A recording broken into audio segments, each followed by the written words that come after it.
그래서 오늘날 잘못된 구원이 뭐냐면 내가 오늘 선물을 얘기하면서 선물이 누구라고 했습니까? 예수님이 선물입니다. 근데 이제 자꾸 선물 얘기하면서 마치 뭐 우리 사람들이 주는 어떤 물건처럼 그래 예수님과 따로 생각하는 거예요. 그것은 성경이 말하는 복음이 아니라고 하는 것입니다. 성경의 구원은 바로 예수 그리스도 자신입니다. 따라합니다. 구원은 예수님 자신이다. 그래서 하나님이 우리에게 아들을 주신 것입니다. 아들이 누구죠? 예수님입니다. 예수님을 우리에게 주신 것이에요. 왜? 영생을 얻으라고. 그래서 우리의 마음에 예수님을 영접한 사람이 구원받은 사람이고 하나님의 사람이고 하나님의 자녀예요. 그래서 아무리 내가 믿는다, 강조하고 죄 없다고 강변을 하더라도 여러분 마음에 예수님이 안 계시면 버리운 자입니다. 아시겠죠? 버린 자입니다. 버리운 자입니다. 죄 없다 한다고 해서 천국 간다. 그건 다 맞는 말이 아닙니다, 여러분. 예수님의 죄를 믿는 자의 죄만 가져갔나요? 예? 대답하기 어려워요. 예수님 무슨 죄 짊어지고 갔죠? 네, 세상 죄를 짊어지고.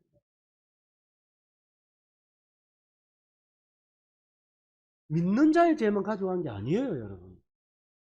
세상 죄를 짊어지고 갔습니다. 그래서 이제 지옥 가는 죄는 한 가지입니다. 바로 이 예수님을 믿지 않는 죄로 지옥 갑니다. 아시겠죠? 그래서 예수 그리스도를 여러분 마음에 영접하는 거예요. 우리 죄를 사해준 목적이 크기에 있습니다. 원래 우리의 마음에 계셨던 예수 그리스도가 우리가 죄를 범하면 우리의 마음을 떠나신 예수님은요, 그분 사랑이라고 표현하잖아요. 얼마나 우리와 함께 있고 싶었어요. 우리 함께 살고 싶었어요. 함께 거하고 싶어서. 그분은 한 번도 우리를 버린 적이 없습니다. 우리가 죄로 인해서 떠난 것이죠. 그분을 버린 것이죠.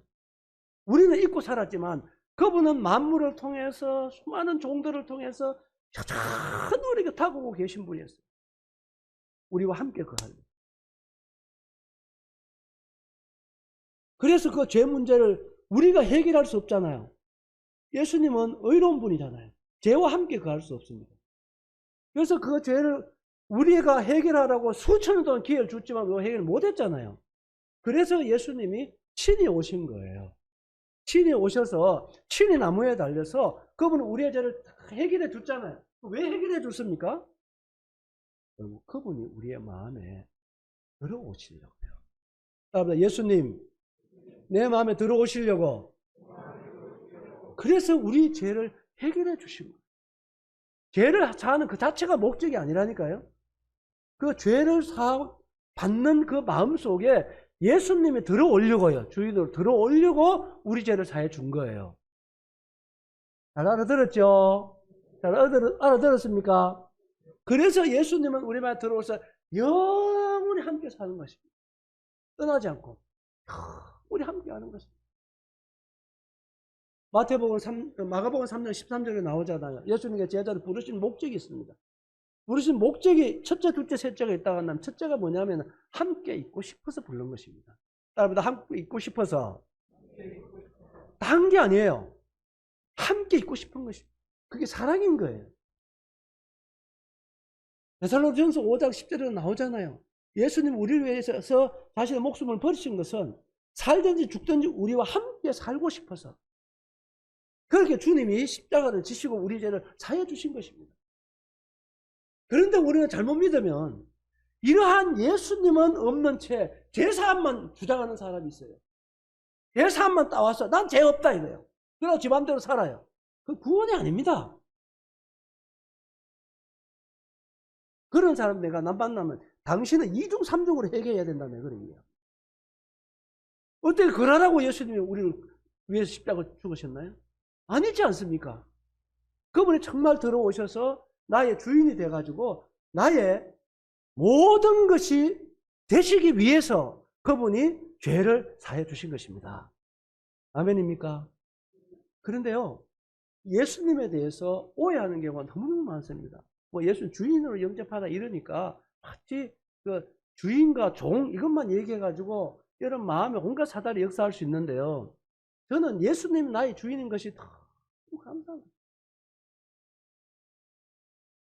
예수님 나의 주인인 것이 난 최고의 자랑인 것입니다. 최고의 힘이고 최고의 자랑인 것입니다. 전 예수님 얘기할 때가 제일 좋아요. 예수님은 저한테 최고의 기쁨이 있고 예수님 얘기하면 제일 좋아합니다. 예수님을 저는 사랑합니다. 왜 그런 줄 아십니까? 세상에요. 예수님처럼 날 사랑하는 분이 여러분 질문을 해보겠습니다. 조금 생각하고 대답하이소. 여러분을 위해서 목숨을 줄 수 있는 사람 몇 명 있습니까? 생각 좀 하고 대답하이. 또 집에 가서 싸우지 말고. 여러분을 위해서 목숨을 줄 수 있을 만큼 여러분을 사랑하는 사람 몇 명 있습니까?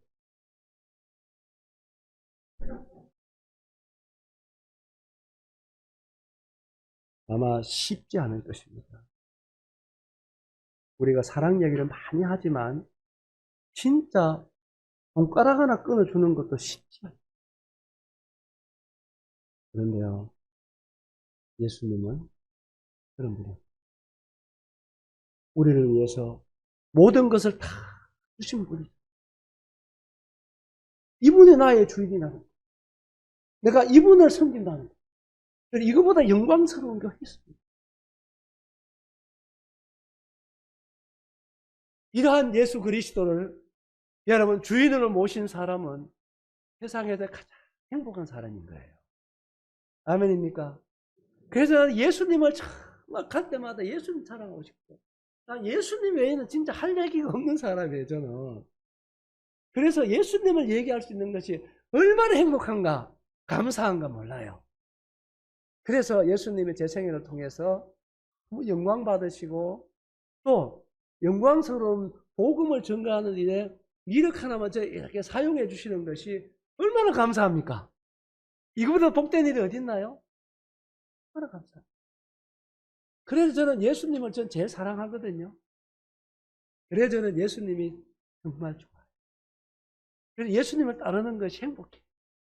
그리고 예수님 함께 사는 것이 가장 행복해요. 그래서 이 예수님이 내 마음에 들어오신 이후로 제 생각이 바뀌었다. 그래서 가는 곳마다 진짜 누가 물어보면 제일 좋겠고 안 물어봐도 이 하나님이 주신 위대한 선물 예수 그리스도를 사랑하고 싶은 거예요. 이 선물을 얘기하고 싶단 말이에요. 네? 근데 이 예수님보다도 소중한 게 없어요. 제 마음속에. 얼마나 위대하신 분입니까? 아들 하나님이잖아요. 전지하신 분이잖아요. 전능하신 분이잖아요. 이분이 나를 위해서 목숨을 주기까지 이 예수님을 선물로 받으셨어요? 예수 선물을 믿으십니까? 네. 그러면요. 이 예수님을 믿고 순종하며 따르는 것이 힘든가요? 그렇죠. 여러분, 예수님 따르는 것은 행복입니다. 특권인 것, 자랑인 것입니다. 아멘? 네. 아멘? 네. 그래서 구원받은 사람은 어떤 경우라도 예수님 얘기 들을 때 기쁘잖아요. 예수님 얘기 들을 때 정말로 평안이 오잖아요. 아멘이 되잖아요. 그렇지 않나요? 다른 얘기 할 수는 있지만 만나가 다른 얘기 많이 하고 집에 돌아가면요 진짜 허전해요. 그런 거 느끼지요? 정말 그렇습니다. 왜 그렇습니까? 우리는 예수님을 모신 사람이기 때문에 그래요. 그래서 예수님 모신 사람은 정말로 위대한 성도라고 하는 거예요. 땅에 있는 성도는 존귀하다. 왜 존귀한 겁니까? 성도가 왜 존귀한 것입니까? 예수님의 가치를 줍니다. 예수님이 자신의 생명을 주어서 산 사람이기 때문에 성도는 존귀한 거예요. 아멘? 아멘입니까? 이거 성도 집회 하겠는데 그래서 예수님을 믿는 것은 위대한 것입니다. 이보다 더 위대한 진리는 없습니다. 이보다 더 위대한 여러분의 생애의 변화는 있을 수가 없는 것입니다. 이 좋으신 예수 그리스도가 이 시간 여러분들 주인이 되시기 바랍니다. 결코 후회하지 않을 것입니다. 사람들은 어쩌면 사귀면 사귈수록 실망하는 애들이 자꾸 보이지만 이 예수님을 알아갈수록 더 알고 싶고 알아가면 알아갈수록 더 빠지고 싶고 더 많이 사랑하고 싶은 것이 예수님. 아멘입니까? 아멘입니까? 그래 더 사랑하지 못해서 아플 때가 있고 예수를 더 닮을 만큼 닮지 못해서 아플 때가 있는 거죠. 참 좋으신 분. 정말 나를 위해서 목숨을 주신 예수 그리스도. 네, 이분을 더 많이 사랑합시다. 아멘? 여러분, 이 예수님이 우리의 죄를 위해서 십자가에 피 흘려 죽으실 수 없는 아들 하나님이 죽음을 통해서 우리의 죄값을 치루었다면 그에는 부족함이 없습니다. 아멘이죠? 그걸로 충분한 거죠.